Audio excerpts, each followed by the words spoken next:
Am I the a-hole for calling a woman a psycho for leaving a Bluetooth tracker in my car after our first solo date? My 42 wife passed away 2 years ago. We had been together since 1999. I was broken for a while and probably clinically depressed. I never sought treatment or anything. I was just not okay. I have recently decided that I am done being alone, so I asked my friends and family if they knew anyone that I might be interested in getting to know. I have never used online dating, and I only had one girlfriend before I met my wife, so I am not exactly an expert at how to date. My friend's wife said she knew a nice woman and I agreed to go on a double date with them and her. I thought it went well, and I said I would like to see her again. We agreed to go for dinner and see Anastasia. I picked her up at her apartment and once again I had a nice time. There weren't fireworks or anything, but I was comfortable with her and she is physically attractive. I dropped her back at her home afterwards and went over to see my sister. She insisted I come over and talk after the date so she could guide me. She was best friends with my wife. We met through her and she has become my protector since my wife died. So I'm having tea with my sister and this car pulls into the driveway. It is the woman I was out on a date with. I asked her how she found me and was kind of freaked out that she followed me. She said she had left an AirTag in my car so she could come over. My sister said that was creepy AF, and that if the sexes were reversed, the cops would be called. The woman tried to defend herself by saying that I already knew where she lived, so it wasn't that big a deal. I called her a psycho and asked her to please take the tracker out of my car or I would call the cops. Now I have been hearing for days from my friend's wife, saying that I overreacted because I don't know what it is like out there for women dating in their 30s. She says I'm being an a-hole for blowing it out of proportion, and that I should be flattered that this woman wanted to come into my home for whatever after 2 dates. I told her that I did not need any more help or advice from her, and blocked her. Am I the a-hole? Now for the top comments. Not the a-hole. This is not a dating technique. It's a violation of law. As for your friend's wife, she needs to go search her own car and reassess who's overreacting about what. The sister is right. If Opie pulled a stunt like that, the woman would have called the cops. If the woman didn't want Opie to know where she lived, she could have taken multiple steps to protect that piece of information. Opie should call the cops. A person who does this is not going to go away just because they were rejected one time. The fact that she's so casual about it, freely admitting what she did, suggests she's tracking a lot of people, and we all know AirTags come more than one to a pack. This is why her friend, Opie's friend's wife, needs to search her own car before excusing this behavior as just dating sucks. You know what's not hard for a woman in her 30s? Finding a married BFF. So what will her excuse be this time? Not the a-hole. As a woman, run. Run far and fast and don't look back. That's deceptive and controlling. It is rather impressive that she was able to stomp boundaries that weren't even established. If she wanted to come over, she could have asked, like an adult, like a sane adult. She doesn't get to make that unilateral decision by hiding a tracker on you. Your sister is right. Had you done that, cops would be involved. Everyone would be rallying behind her telling her what a stalker you are. Absolutely this is genuinely deranged. I have never heard of anyone doing this, and it's certainly not normal. Block and block any secondary people who think this is normal. Sending all best to Opie. Not the a-hole, obviously. Not the a-hole. Straight up, it is a lot more dangerous to date as a woman than as a man. That's factual. But there is no rational reason she would have left a tracker in your car. There is no rational reason for her to track you so she could see where you were / who you were with. An AirTag in her purse so her friends can track her? Absolutely reasonable and rational. Leaving that tag in your car so she can track you? That's stalking. And make a police report so you at least have a paper trail if she escalates her behavior. Next story. Am I the a-hole for not reminding my ex he was supposed to come over to see our daughter? I, 26 female, have a 7-year-old daughter. My ex, 28 male, wasn't involved in her life by his own choosing. But back in December, he reached out. It took some time, talking, and a little therapy, but he is back in our daughter's life for about 4 months now. We are working with the courts to establish paternity and for him to get custody. In the meantime, I've let him visit her at my place. He's taken her on day trips, Since getting a bigger apartment, he's had her spend the night. He was supposed to visit her Wednesday, have dinner with us, and watch a movie. We tried to do things the three of us, per the therapist's recommendation, so she can see us get along. My ex said he'd be over around 6. He didn't show up. By 6:30, my daughter was hungry, so I fed her. I tried to put off the movie but eventually let her watch it. She was disappointed about her dad not showing up. I put her to bed at 9. 11:30, my ex calls. Freaking out. He said he forgot we were supposed to have dinner. He only remembered because his girlfriend came home from work and asked how everything went.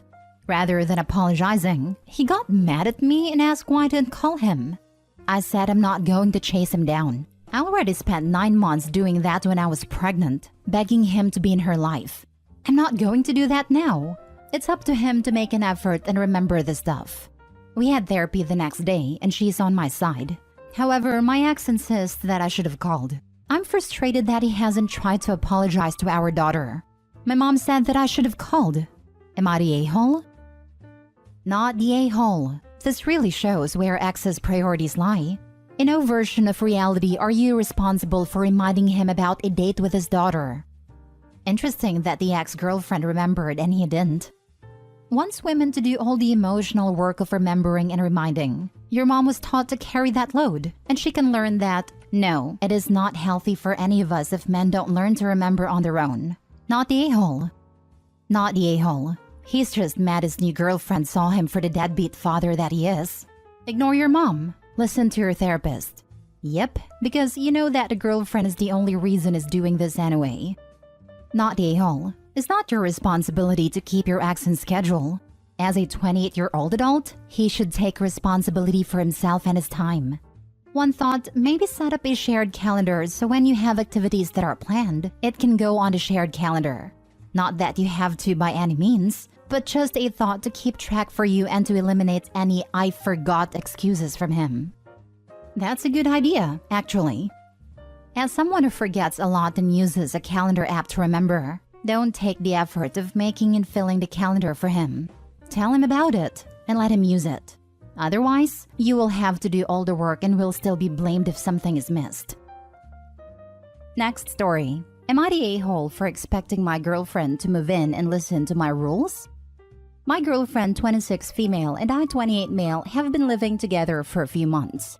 Recently, I got some money after my grandpa passed and was able to buy a duplex.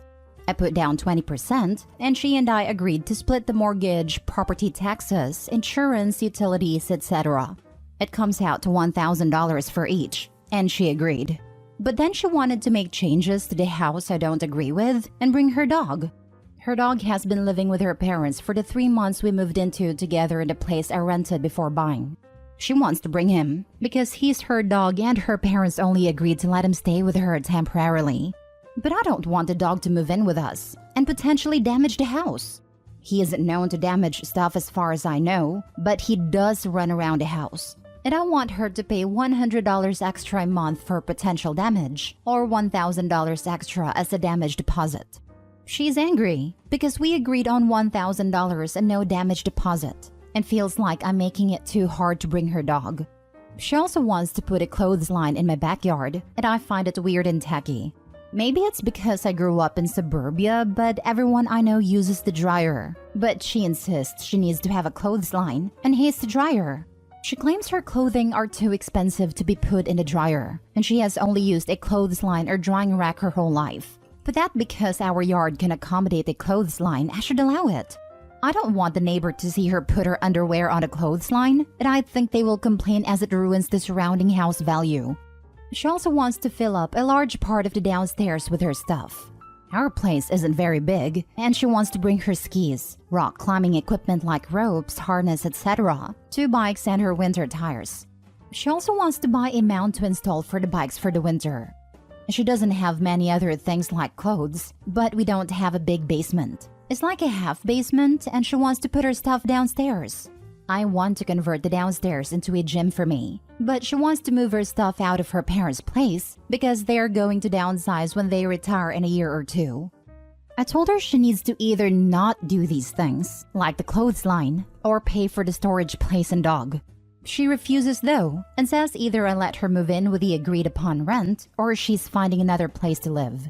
She's currently back with her parents, and I've been paying for the whole place alone. She thinks I'm an a-hole for penny pinching her, but I don't think a landlord would be okay with her dog and clothes line, so I'm doing her a favor. She also makes more, $130K versus my $90K, so it's not she can't pay her fair share. Can already tell you are the a-hole. If she is paying rent or mortgage in this place, she has the right to make changes to her living situation.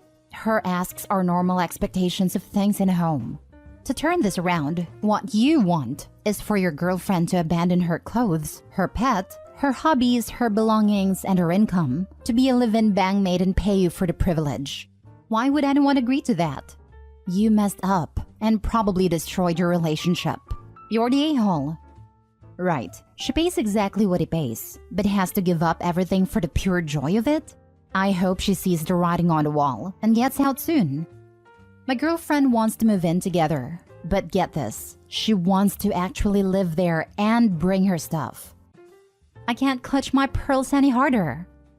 Info, do you actually love this woman? Because you're not acting like it. You're the a-hole. If she wants a landlord, she could just get an apartment.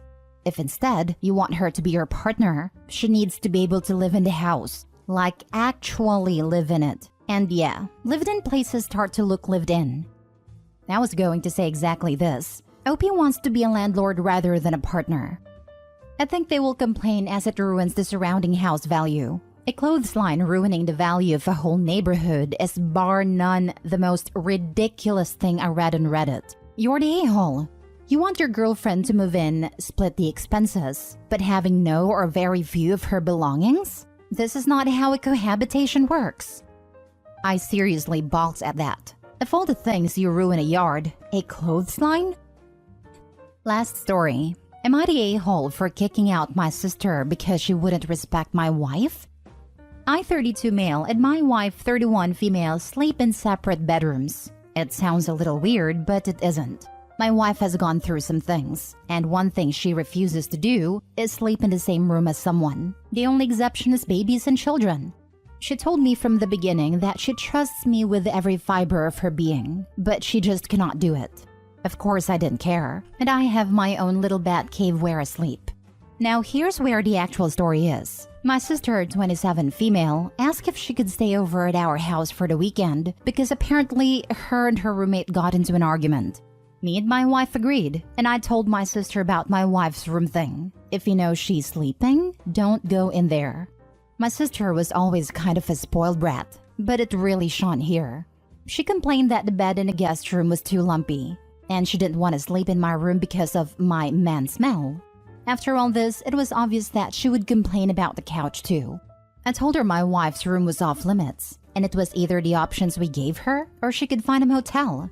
She agreed and everything seemed fine until I woke up at 3 in the damn morning to my wife yelling, along with my sister.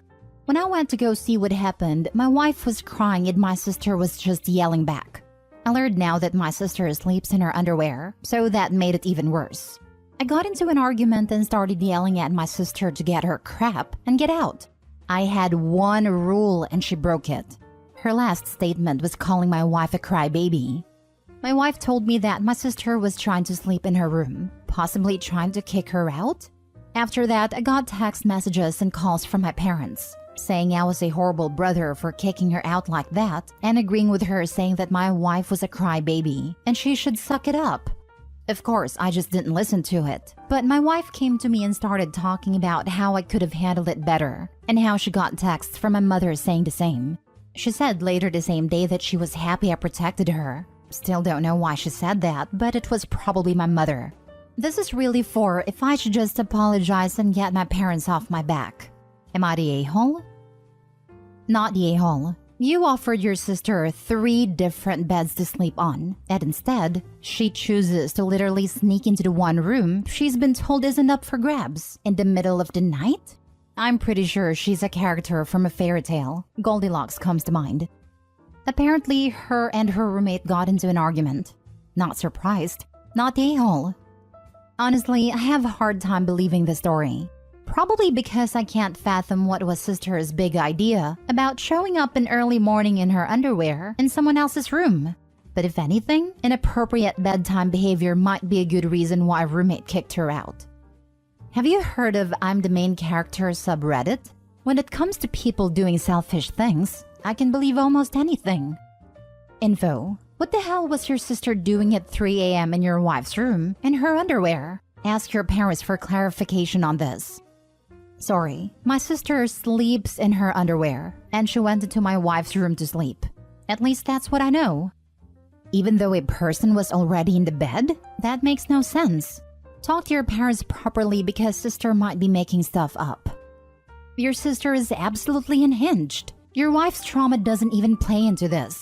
It is baffling beyond comprehension that someone would climb into bed with someone else without being invited in the middle of the night? Half naked? Not the a-hole. I would be absolutely screaming. Yeah, I don't have hang-ups about sleeping in someone else's presence, and I'd start screaming too. I really don't think there's an innocent explanation for a grown adult crawling into bed with another grown adult who said they don't want her there.